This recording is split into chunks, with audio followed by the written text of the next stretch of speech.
Hello everyone, stock మార్కెట్లో మనం గత 10 సంవత్సరాలుగా రిలీజ్ అయిన డాటా ప్రకారం చూసుకుంటే ఇండియా స్టాక్ మార్కెట్లో రికార్డ్ కొట్టింది. స్టాక్ మార్కెట్లో 10.9% రిటర్న్స్ ద్వారా మొత్తం ప్రపంచంలో ఉన్న దేశాల నుండి ఇండియా ఎక్కువ రిటర్న్స్ ని సాధించింది. అంటే స్టాక్ మార్కెట్ ద్వారా ఎక్కువ శాతం లాభాలు తీసుకొచ్చిన దేశంగా ఇండియా రికార్డ్ సృష్టించింది. USA, China, Russia, France, Germany ఇలా ఏ దేశానికి సంబంధించిన స్టాక్ మార్కెట్ యొక్క లాభాలను చూసుకున్నా గత 10 సంవత్సరాలుగా ఏ దేశానికి సంబంధించిన స్టాక్ మార్కెట్ కూడా ఇంత రిటర్న్స్ ని ఇవ్వలేదు. అంటే ఇంత లాభాలను తీసుకురాలేకపోయారు. మనం లాస్ట్ 10 ఇయర్స్ అంటే గత 10 సంవత్సరాలుగా స్టాక్ మార్కెట్ కి సంబంధించిన రిటర్న్స్ లాభాలు అంటే స్టాక్ మార్కెట్ యొక్క లాభాలకు సంబంధించిన చార్ట్ చూస్తే మీకు అర్థమవుతుంది. ఈ స్టాక్ మార్కెట్ లో ఇండియాకి సంబంధించిన ప్రీమియం స్టాక్స్ ఉంటాయి. నిఫ్టీ, ఈ నిఫ్టీలో టాప్ 50 స్టాక్స్ అనేవి ఉంటాయి. ఈ ప్రీమియం స్టాక్స్ ని ఇతర దేశాలకు సంబంధించిన ఇండెక్సెస్ తో కంపేర్ చేసి చూసుకుంటే అంటే ఈ టాప్ 50 స్టాక్స్ ని ఇతర దేశాలకు సంబంధించిన టాప్ 50 స్టాక్స్ తో కంపేర్ చేసి చూసుకుంటే ఇండియా 10.9% రిటర్న్స్ తో ఫస్ట్ ప్లేస్ లో ఉంది. USA, United states of America కంట్రీకి 6% రిటర్న్స్ మాత్రమే వచ్చాయి. 6% లాభాలు మాత్రమే వచ్చాయి. చైనా కంట్రీ చూసుకుంటే 2.7%, ఐర్లాండ్ 7.4%, రష్యా 6.2%, జర్మనీ 5.2%, ఇంగ్లాండ్ 0%. అంటే గత 10 సంవత్సరాలుగా ఇండియా స్టాక్ మార్కెట్ లో ఎక్కువ లాభాలతో కింగ్ గా ఉంది. మరి ఈ స్టాక్ మార్కెట్ వల్ల సామాన్య ప్రజలపైన ఎలాంటి ఇంపాక్ట్ పడుతుందంటే ఎలాంటి ప్రభావం పడుతుందన్న దాని గురించి చూసుకుంటే మిడిల్ క్లాస్ కి సంబంధించిన వాళ్ళపైన చాలా ఎక్కువ ప్రభావం అనేది ఉంటుందని చెప్పొచ్చు. సామాన్య ప్రజలపైన ఎలాంటి ప్రభావం పడుతుందన్న దాని గురించి తెలుసుకోవాలంటే మనం ముందుగా ఇన్ఫ్లేషన్ గురించి తెలుసుకోవాలి. ఇన్ఫ్లేషన్ అంటే ధరలు పెరగడం అన్నమాట. ధరలు అనేవి అధికంగా పెరగడం, వస్తువులపైన ధరలు కావచ్చు, పెట్రోల్ పైన ధరలు కావచ్చు, ఇలా ఏ వస్తువు పైన ఏ ప్రోడక్ట్ పైన ధరలు పెరుగుతాయి కదా, దాన్నే ఇన్ఫ్లేషన్ అని పిలుస్తాం. ఈ ఇన్ఫ్లేషన్ కి సంబంధించిన నంబర్స్ అనేవి ఒక్కొక్క దేశానికి ఒక్కొక్కలాగా ఉంటాయి. ఈ ఇన్ఫ్లేషన్ కి సంబంధించిన నంబర్స్ ఆధారంగానే ఏ దేశాలలో ఎక్కువ ధరలు ఉన్నాయి, ఎక్కువ రేట్లు ఉన్నాయి, ఈ రేట్లు అనేవి ఎక్కువగా పెరగడం వల్ల, ఈ ధరలు ఎక్కువగా పెరగడం వల్ల మిడిల్ క్లాస్ ఫ్యామిలీస్ పైన ఎలా ఎఫెక్ట్ పడుతుందన్న దాని గురించి తెలుస్తుంది. మనం ఒక ఎగ్జాంపుల్ ద్వారా అర్థం చేసుకుందాం. సో ఒక వ్యక్తి, ఒక పర్సన్ ఒక స్టాక్ మార్కెట్ లో 1 కోటి రూపాయలను పెట్టుబడి పెట్టాడు అనుకోండి. అంటే 1 కోటి రూపాయలను స్టాక్ మార్కెట్ లో ఇన్వెస్ట్ చేశాడు అనుకోండి. అతను పెట్టుబడి పెట్టిన 1 కోటి రూపాయలకు అంటే అతను ఇన్వెస్ట్మెంట్ చేసిన 1 కోటి రూపాయలకు ప్రతి సంవత్సరం రిటర్న్స్ వస్తూనే ఉంటాయి. అంటే ప్రతి సంవత్సరం లాభాలు అనేవి వస్తూనే ఉంటాయి అన్నమాట. ఆ లాభాలతో పాటు అతనికి సంబంధించిన దేశంలో ఎక్కువ ధరలు అనేవి ఉన్నాయనుకోండి. అంటే ధరలు అనేవి ఒక 10% ఉన్నాయనుకోండి. అప్పుడు అతనికి పెద్దగా తేడా ఏం అనిపించదు అన్నమాట.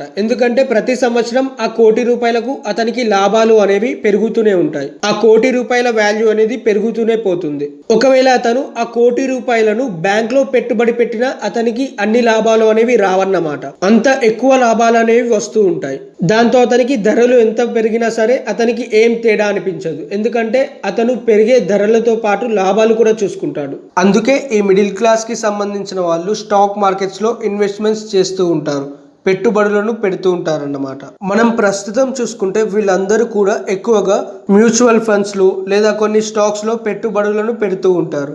దాంతో ఇన్ఫ్లేషన్ వచ్చి ఎన్ని ధరలు పెరిగినా సరే వాళ్లకు ఎలాంటి ప్రాబ్లమ్స్ అనేవి రావన్నమాట. ఎందుకంటే వాళ్ళు ముందుగానే స్టాక్స్ లో డబ్బుల్ని ఇన్వెస్ట్మెంట్ చేసి లాభాలను పొందుతూ ఉంటారు. అలా వీటిని కవర్ చేస్తూ ఉంటారు. ఎవరైనా సరే ఏదైనా స్టాక్ మార్కెట్ లో ఇన్వెస్ట్మెంట్స్ చేస్తున్నారంటే వాళ్ళకు 11% వరకు లాభాలు అనేవి వస్తాయి. 11% వరకు రిటర్న్స్ వస్తాయి అన్నమాట. దాంతో ఇన్ఫ్లేషన్ వల్ల ధరలు అనేవి ఎంత పెరిగినా సరే వాళ్ళకు ఎలాంటి ప్రాబ్లమ్స్ అనేవి రావు. మన ఇండియాలో ఇన్ఫ్లేషన్ చూసుకుంటే ఎప్పుడు 5 to 6% మధ్యలో మాత్రమే ఉంటుంది. దాంతో పెరిగే ధరలను కూడా తట్టుకోగలుగుతారు. ఈ స్టాక్ మార్కెట్ లో ఇన్వెస్ట్మెంట్స్ అనేవి చేయడం వల్ల వాళ్ళకు లాభాలు అనేవి వస్తూ ఉంటాయి, డబ్బుల్ని సంపాదిస్తారు. దాంతో పెరిగే ధరలను కూడా తట్టుకోగలుగుతారు. మనం ఒకసారి యుఎస్ఏ, చైనా, కెనడా, ఫ్రాన్స్ ఇలాంటి దేశాలలో చూసుకుంటే ఆ దేశాలకు సంబంధించిన 30% కన్నా ఎక్కువ మంది ప్రజలు ఈ స్టాక్ మార్కెట్స్ లో ఇన్వెస్ట్మెంట్స్ చేస్తూ ఉంటారన్నమాట. ఎందుకంటే ఈ స్టాక్ మార్కెట్ లో వచ్చే లాభాలతోని ఇన్ఫ్లేషన్ అంటే పెరిగే ధరలను తట్టుకోగలగడానికి చైనా కంట్రీ వాళ్ళు కూడా ఈ మధ్య స్టాక్ మార్కెట్ లో ఎక్కువగా ఇన్వెస్ట్మెంట్ చేయడం మొదలు పెట్టారు. చైనా కంట్రీలో 13% కన్నా ఎక్కువ పాపులేషన్ అంటే 13% కన్నా ఎక్కువ జనాభా ఇన్వెస్ట్మెంట్ చేస్తున్నారన్నమాట. అదే మనం ఇండియా కంట్రీలో చూసుకుంటే, భారతదేశంలో చూసుకుంటే 2022 డాటా ప్రకారం కేవలం 3% ప్రజలు మాత్రమే, అంటే భారతదేశంలో ఉన్న 3% ప్రజలు మాత్రమే ఈ స్టాక్ మార్కెట్స్ లో ఇన్వెస్ట్మెంట్స్ చేస్తున్నారు. ఇక్కడ మనం భారతదేశానికి సంబంధించిన ప్రజలుగా ఆలోచించాల్సింది ఏంటంటే, ఏ దేశం అయితే స్టాక్ మార్కెట్ లో హైయెస్ట్ రిటర్న్స్ అంటే స్టాక్ మార్కెట్ లో ఎక్కువ లాభాలను ఇస్తుందో ఆ దేశానికి సంబంధించిన ప్రజలు మాత్రం ఆ లాభాలను తీసుకోలేకపోతున్నారు, అంటే పెట్టుబడులను పెట్టలేకపోతున్నారు. దాంతో ఆ స్టాక్ మార్కెట్ ద్వారా వచ్చే లాభాలను కోల్పోతున్నారు. నేను ఇక్కడ మీ అందరికీ ఖచ్చితంగా ఈ స్టాక్ మార్కెట్స్ లో ఇన్వెస్ట్మెంట్స్ చేయాలి, లాభాలను పొందాలి అని చెప్పడం లేదు. ఎందుకంటే ఈ స్టాక్ మార్కెట్లో నష్టాలు కూడా చాలా ఎక్కువగానే ఉంటాయి. సింపుల్ గా నేను గత 10 సంవత్సరాలుగా స్టాక్ మార్కెట్ లో భారతదేశం అనేది ఎలా ఎదిగింది, దేశంలో స్టాక్ మార్కెట్ కి సంబంధించిన లాభాలు ఎలా ఉన్నాయో చెప్తున్నాను. మనం ఒక్కసారి FDI ఫారెన్ డైరెక్ట్ ఇన్వెస్ట్మెంట్ ప్రకారం చూసుకుంటే మొత్తం ప్రపంచంలోనే ఇండియా 3rd డెస్టినేషన్ గా ఉంది. అంటే మొత్తం ప్రపంచంలో నుంచి వ్యాపారులందరూ కూడా ఇండియానే 3rd ప్లేస్ గా ఇన్వెస్ట్మెంట్స్ కోసం ఎంచుకుంటున్నారు. చాలా FDIs, కొన్ని వందల కోట్ల రూపాయలకు సంబంధించిన FDIs అనేవి ఇండియాకి వచ్చాయి. ప్రతి సంవత్సరం వరల్డ్ ఇన్వెస్ట్మెంట్ రిపోర్ట్స్ అనేవి రిలీజ్ చేస్తూ ఉంటారన్నమాట. అంటే మొత్తం ప్రపంచంలో ఎంత పెట్టుబడులు ఎక్కడ పెడుతున్నారన్న డాటా రిలీజ్ చేస్తూ ఉంటారు. United nations conference trade and development UNCTAD వాళ్ళు ఇచ్చిన రిపోర్ట్ ప్రకారం ఇండియాలో వేరే దేశాలకు సంబంధించిన వాళ్ళు $50 బిలియన్ వరకు పెట్టుబడులను పెట్టి ఇన్వెస్ట్మెంట్ చేసి లాభాలను పొందుతున్నారు. కానీ ఇండియాలో ఉన్న ప్రజలు మాత్రం ఎలాంటి పెట్టుబడులు పెట్టలేకపోతున్నారు. స్టాక్ మార్కెట్ వల్ల వచ్చే లాభాలను కోల్పోతున్నారు. కానీ ఇతర దేశాలకు సంబంధించిన ప్రజలు మాత్రం పెట్టుబడులు పెడుతున్నారు,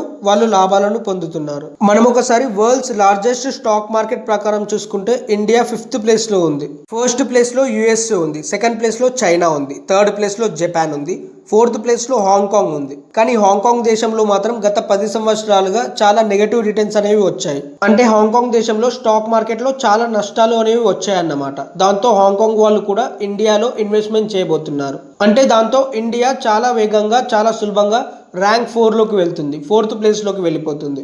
అంతేకాకుండా ఎక్కువగా ఫారిన్ ఇన్వెస్టర్స్ ఇండియాలో ఇన్వెస్ట్మెంట్స్ చేస్తున్నారు. అంటే ఇతర దేశాలకు సంబంధించిన వ్యాపారులు ఇండియాలో పెట్టుబడులు పెడుతున్నారు. భారతదేశానికి సంబంధించిన 3% జనాభా మాత్రమే ఈ స్టాక్ మార్కెట్స్ లో ఇన్వెస్ట్మెంట్ చేయడం వల్ల ఎక్కువగా బయట దేశంకి సంబంధించిన వాళ్ళే స్టాక్ మార్కెట్స్, ఇండియాలో ఉన్న స్టాక్ మార్కెట్స్ ద్వారా లాభాలు పొందుతున్నారు. అందుకే ఇండియన్ గవర్నమెంట్ వాళ్ళు ప్రజలందరికీ కూడా ఫైనాన్షియల్ ఎడ్యుకేషన్ ఇవ్వడం అనేది చాలా అవసరం.